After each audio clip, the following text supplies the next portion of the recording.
Hey guys, this is Amit from Gadget Zone and today we are going to have a look at the newly launched Asus Zenfone Max. So let's have a look at the box of the device. Well, the price of this unit that we have is rupees 10,000. So let's have a look inside the box. Well, the box is exactly same as the earlier launched variant of the Asus Zenfone Max. Okay, so what do we have here? So there's the warranty card, and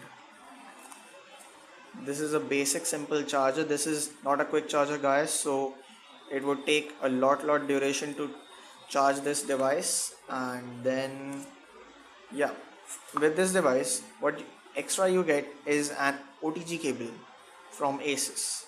So using this OTG cable you can actually charge other smartphones with this smartphone. We'll come to that feature a bit later. Okay, and this is the USB cable. Okay, so keeping the contents aside, let's have a look at the device itself. Okay, so here's the device. The Asus Zenfone Max is nearly nothing different from the last variant of the device. The device has a 5.5-inch screen, and the screen is 720p, that is HD, not a full HD screen. The back panel of the device is having a leather finish, and the camera on the top is 30 megapixel with simple flash, and on the front there is an 8 megapixel snap. On the bottom you can see the USB cable port, and the edges are metal frame, so that gives a really nice look to the device. Well, now let's power on the device. So the newly launched Asus Zenfone Max is basically having just 2 to 3 new features.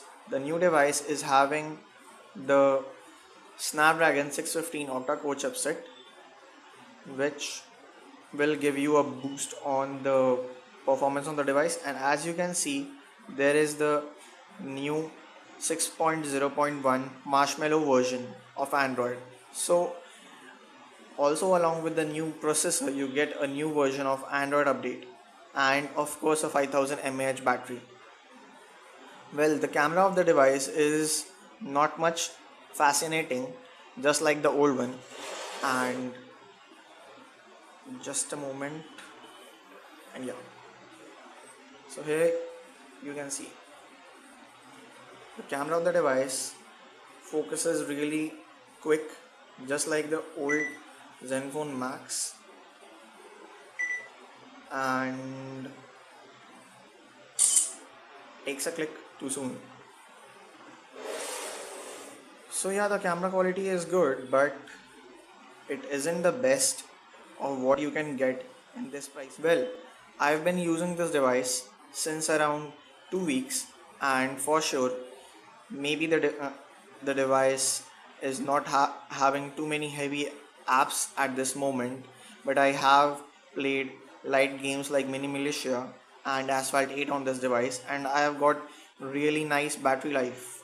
So the battery life which I got from the device was around 1.5 days with 100% charge. But a bit of the disappointing factor is that with this device, a problem is that you have a 5000 mAh battery, but you don't have a fast charger or a quick charge like the ones offered from the Snapdragon devices. So that would disappoint you a bit. So that's your choice guys. Okay, signing off, Amit Kumar, Gadget Zone.